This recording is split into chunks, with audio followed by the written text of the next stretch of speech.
Hi అండి, మీరందరూ కూడా కార్తీక మాసం వన సమారాధనలో కూడా హ్యాపీగా ఉన్నారు అని అనుకుంటున్నాను. ఇక్కడ మా టీం అంతా చూశారు కదా, మా గ్రూప్ సభ్యులందరూ కూడా ఎవరి పనిలో వాళ్ళు బిజీ అయిపోయారండి.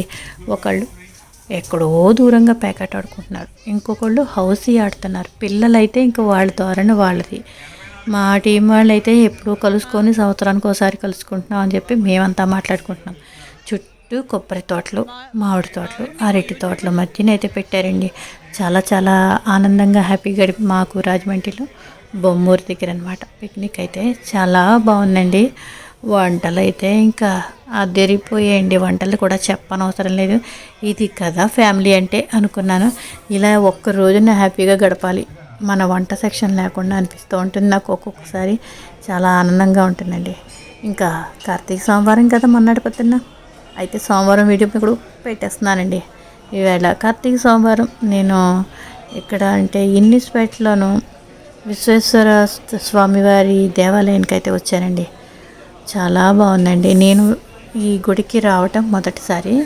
గుళ్ళో శివలింగాన్ని అది చూస్తే లోపల చాలా చిన్నది, లోపలికైతే వీడియో తీయనివ్వరు కదా ఇప్పుడు కూడాను, కానీ చిన్న వీడియో అయితే చూపించాను.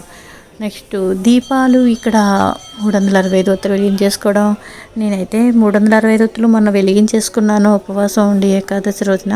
అందుకని ఇక్కడ మారేటి దళాలు అయితే దేవుడికి వెలిగించుకుని అందరి పేరు చెప్పి, ఎవరు గుడికి రాకపోయినా సరే నేను వాళ్ళ పేరు చెప్పి వెలిగించేయడం అనేది నాకు ఒక అలవాటండి. ఆ అలవాటే నేను మార్చుకోను, ఎందుకంటే మనకి చిన్నప్పటి నుంచి నాకు అలా అలవాటైపోయింది. ఈ విధంగా నేను గుడికి వెళ్ళి దేవుడికి ఇలా 365 ఒత్తులు. వీళ్ళు నా యూట్యూబర్స్ అండి, మాట్లాడారు 10 నిమిషాలు. మీ వీడియోస్ అవి చాలా బాగుంటాయని చెప్పారు.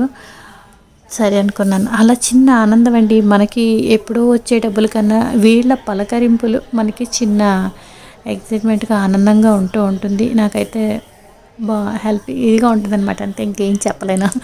ఇదండి మా రాజమండ్రిలో ఈవేళ నేను గుడికి వెళ్ళిన కార్తీక సోమవారం నాడు. ఇంకా మళ్ళీ వచ్చే సంవత్సరం వరకు ఇలాంటి దీపాలు కానీ ఏమీ ఉండవు కదండి.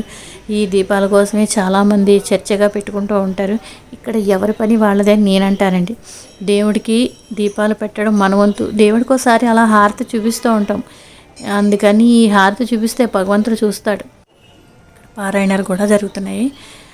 అందుకని దేవుడు నువ్వు పాపాలు చేస్తున్నప్పుడే చూస్తున్న భగవంతుడు నువ్వు పెట్టిన దీపం నీ గుడికి వచ్చినప్పుడు ఎందుకు చూడ చెప్పండి ఒకసారి. అన్ని పాపాలు అబద్ధాలు మాట్లాడినప్పుడు వింటున్నాడు ఆ భగవంతుడే, నువ్వు పాపాలు చేస్తున్నప్పుడు చూస్తున్నాడు కదా.